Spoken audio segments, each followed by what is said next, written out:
well. So you can bake them when you have time on the weekend, and then they're great for grabbing when you're on the run during the week. I'll add 2 tablespoons of sugar. There's not a lot of sugar in the dough because the sweetness comes from the cinnamon sugar I sprinkle on top. 2 cups of all-purpose flour. And I don't add any salt to this dough recipe because there's already salt in the cream cheese itself. And I just blend this until the flour is worked in. Now that my dough is almost fully formed, I'm just going to use my hands to shape it into 2 discs.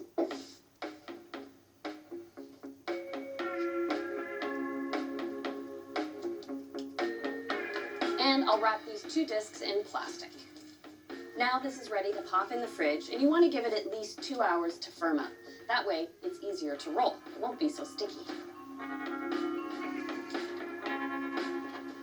And here it is, chilled and ready to roll. But before that, I want to get my cinnamon sugar, what I'm going to sprinkle on top of the pastry after I roll it out. Just half a cup of sugar with half a teaspoon of cinnamon. And I like the addition of lemon zest. There we go, about a teaspoon of the zest, and just give that a quick stir. This is one of those treats that smells so good as it's baking. Now I'm ready to roll. I lightly flour my work surface and then roll away. What I want to do here is roll out my dough into a rectangle, about 10 by 15. Now, because this is an easy recipe, when you trim the edges of your rectangle, it doesn't have to be a precise rectangle. Just trim away some of the rough edges. I've melted a 1/4 cup of butter, and I'm just going to brush the entire surface of this piece of dough. I'm only using half of the butter. Now, a generous sprinkling of that cinnamon sugar with the lemon zest. And on half of this rectangle, I'm going to sprinkle raisins. I use half a cup here and the other half a cup for the second piece of dough. Now what I do is I fold the rectangle in half and I give it a good press. I'll even roll it a little bit. And now I cut this into 8 strips.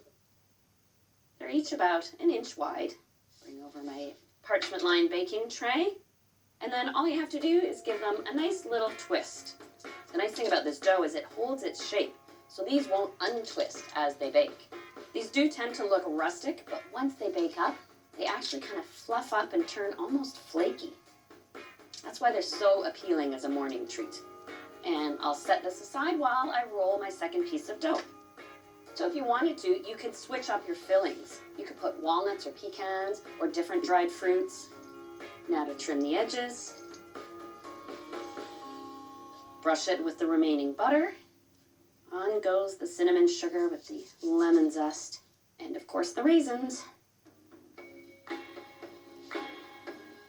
Give it a little press. And then away we go into 8 more portions. So the whole recipe makes 16. If morning sweets aren't your thing, you could actually skip the cinnamon sugar and sprinkle on some grated cheese, a mix of cheddar and Parmesan. That would be good. Now the finishing touch before they go into the oven is a little bit of egg wash. Just an egg whisked with 2 tablespoons of cold water. This adds shine and promotes a nice even browning. Part of the appeal of this little morning treat is the crisp and the crunch in addition to the sweetness.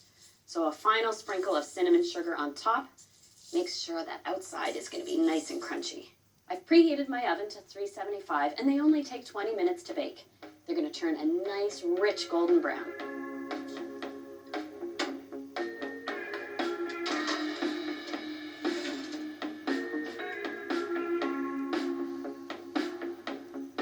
Oh, don't these look sweet? And they smell so good as they were baking. That combination of the cinnamon and the lemon together, I love it. Now, I do let them cool completely on the tray. They are soft and fragile when they come out of the oven, but then once they're cooled, well, you can store them for really up to a week. An easy grab-and-go treat to start your day right. Oh, look at that flakiness. But you know, sometimes you don't always want sweets in the morning.